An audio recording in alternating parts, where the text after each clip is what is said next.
In today's video, we're going to go through 5 tips that I feel are absolutely crucial when installing a high tunnel greenhouse or hoop house. And make sure you stick around until the end of this video because I've personally built more than 100 of these structures, and I'm going to sprinkle in some additional suggestions throughout this video based on my personal experience. Tip number 1, and this is kind of the opposite of what most people think. Don't build the structure with too many people. I think the sweet spot for most builds is 2 to 4 people. And I know this is counter what a lot of people say, get as many volunteers as you can, let's get out there, let's knock it out and install the structure as quickly as possible. But I'm going to explain why I see some problems with that logic, why building with too many people can actually lead to more problems than if you were to be building the structure with fewer people at a slightly slower pace. The reason being twofold. First, many installation steps are sequential. That is to say, they can't be done correctly until the step before it has been completed. If you have too many people on a job site, they will all want to work, which is great that they're motivated,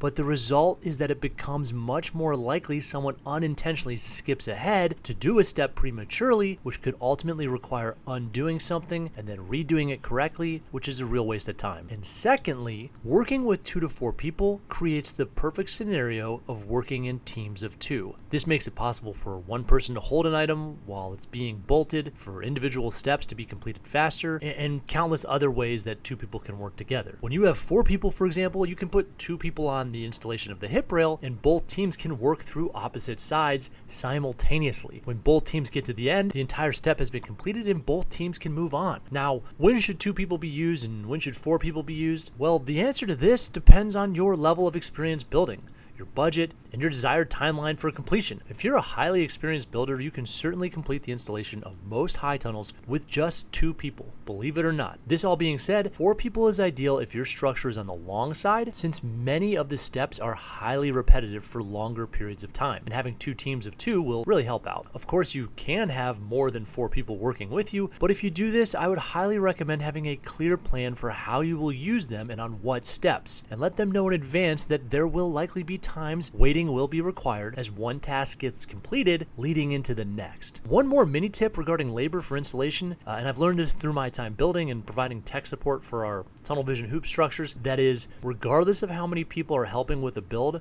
there should be a designated leader of the build day. If you have 4 people, including yourself, for example, you should be the leader of both teams and take organization of the sequencing of the installation steps on yourself. This really clears up a lot of the mess and ensures everyone has something to do at the right time. Tip number 2, preparing your site before building will make for a much easier install. If you have the time and budget to grade your earth appropriately before the structure arrives, it will not only make anchoring much simpler, but it will also make the installation of your baseboards easier, will reduce the need to backfill earth, will ensure that the anchors on each side of your structure are anchored to the correct depths, and it will just generally leave you more confident in each step of the build, and importantly, you'll likely be less anxious leading up to the build because you know you have a good site to build on. Number 3, before even buying a high tunnel kit, budget smartly. This 3rd tip impacts your installation because a lot of the times what you budget with your kit will impact how easy the installation process is. And by this tip, I specifically mean if you have the budget for a system with all metal framing, I highly recommend it for the ease of install and longevity. Simply put, it's just easier to install metal components. I'm talking about metal baseboards, metal hip rails, and metal end wall framing. If you do need to remove some of the metal components in order to reduce price further for your budget, I do have opinions on which metal components should be sacrificed first. And I'm actually going to cover that in an entirely separate video, not to distract on this one, but just know that there are options to remove metal framing components to your DIY kits. I just recommend not doing that if your budget can allow, because it will save you time and most likely headaches when you're building the structure. Tip number 4, familiarize yourself with the process. Watch videos, read blog posts, or if you're buying a structure, request the written instructions in advance of the structure arriving so you have time to study them. If you don't like studying or you don't want to passively learn about these structures, I'd recommend messaging your agricultural extension office or NRCS agency and let them know you are willing to help on a build for someone else if they're seeking labor. Who knows, maybe you can be brought in as a volunteer on another build so you can get your feet wet. This type of thing is a win-win situation since you will be learning and the person you are building with will be getting some volunteer labor. It sounds kind of fun, and actually it is. I've done a lot of these different builds with volunteers, and to be honest, you drink some coffee, you have some donuts, you build with some people. Yeah, it's tough labor, but honestly, it's just a good time. Tip number 5, pre-schedule your build days. Don't just assume, oh, I'll build whenever I have the time, because, well,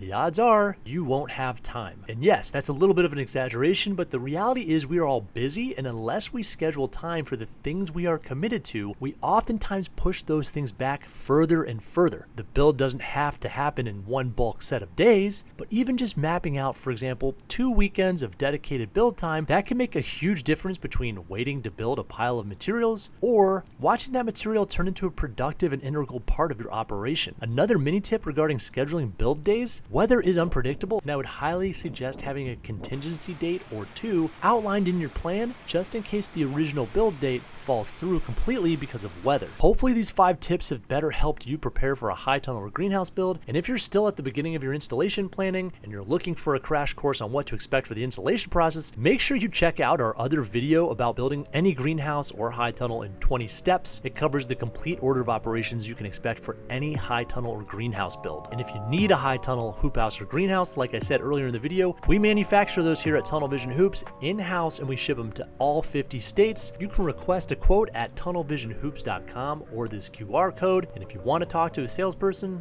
feel free to call the number here. Thanks for watching.